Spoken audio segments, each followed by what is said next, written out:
shared you're underperforming and you think that's normal. You think that's normal to be underperforming, to not show up and show out, to not have any ambition, resilience, to not be working on being mastered and working hard all the time to reach your goals. You're so tired. You wake up, you're tired. You cannot get anything done. You said that you were going to finish the blueprint. We're going on 3 weeks. It's still not done. You think that's normal. But I'm here to open your eyes, because I'm here to have you take off the rose-colored glasses. That's what I'm here for. What if I told you that destiny swapping also relates to your work ethic? Here's what I think, and this is all alleged. When Tyra Banks was trying to, in my opinion, based on my, the way, my discernment, kind of get Naomi Campbell out of the way. Because one thing in the African American community is there's a lot of colorism. And even though I may not be considered a dark-skinned woman, a dark-skinned Black woman, I do know that there are a lot of light-skinned Black women that feel like they have the right to surpass and get ahead of the dark-skinned Black woman. Okay? I'm no fool, so I know about how that all goes.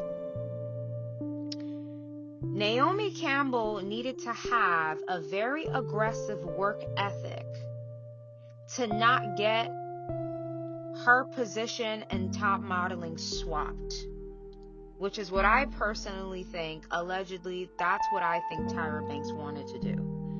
I'm not pinning these women against each other in any way, but I know colorism. As a Black woman, I know colorism, and I know that when a dark-skinned woman is on top, there is a light-skinned woman that thinks that because she has light skin and light eyes, she can take that woman's spot, she can take that woman's position.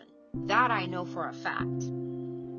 But because of Naomi Campbell's aggressive work ethic, because Naomi Campbell is always mastering herself and always doing better and always increasing her abilities, her capabilities, her destiny couldn't be swapped. Her crown could not be taken from her. So a lot of times also when these destiny swaps, when someone is trying to destiny swap with you and take your position, they are also looking for you to have an opportunity where you fizzle out, you fizzle away, your work ethic gets shaky, you become lazy, you stop putting in the work, and you give them the leeway to swap with you.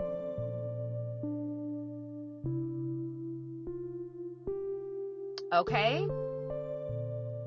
We're going to talk about this in the Self-Mastery and Manifestation Masterclass this Sunday at 7 p.m. If you're enjoying this topic, sign up, because what you need to understand is you mastering yourself and you developing a good work ethic and you staying on top of it. You're on top of it. You're resilient. It's going to be very difficult for somebody to destiny swap with you when you're on top of it. And when I say on top of it, I don't mean just on top of it physically with your work ethic, on top of it spiritually and emotionally with paying attention. Because all people need is for you to slip up, get lazy, get blindsided, get confused, and get distracted for them to swap in and snatch your destiny from you. That's why you have to have resilience. Last night when I was reading the Bible in the book of James chapter 1, verse 1, I believe.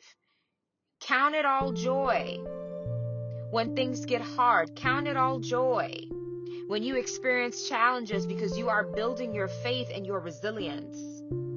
So when somebody is trying to swap with you, things may get hard, things may get sturdy. Why? Because spiritually they may be trying to do it.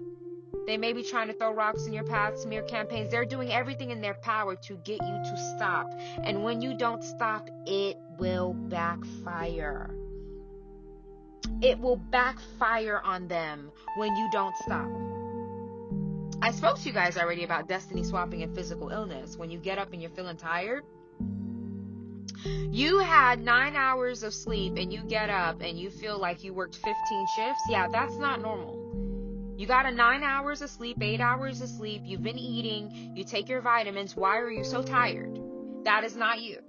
That is an energy pull. That is a vitality pull. A lot of you guys, we'll also talk about this in the masterclass on Sunday. A lot of you guys are having intercourse in your dreams. Sometimes that can be someone that is trying to take your vitality, your speed.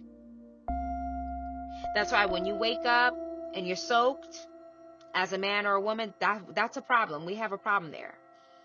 Because every time you release, that can be taken from you. Okay? We're going to talk about all of that again on Sunday. But because I don't want to go into too much detail because it gets explicit. But you have to master yourself and be resilient to see your manifestations come to the service and to not have your destiny swapped. Naomi Campbell, I don't care what anyone says. This is just my opinion. This is what I've seen allegedly. This is my observation. When Tyra Banks was sitting there saying to herself that, oh, you know, people were trying to get me to dress like Naomi. People were trying to do my hair like Naomi. I personally think that's a lie. I think she was requesting the makeup artist and requesting the hairstylist to dress her up like Naomi. Because I know the vibe, right? I know the vibe. I know how a lot of women get down.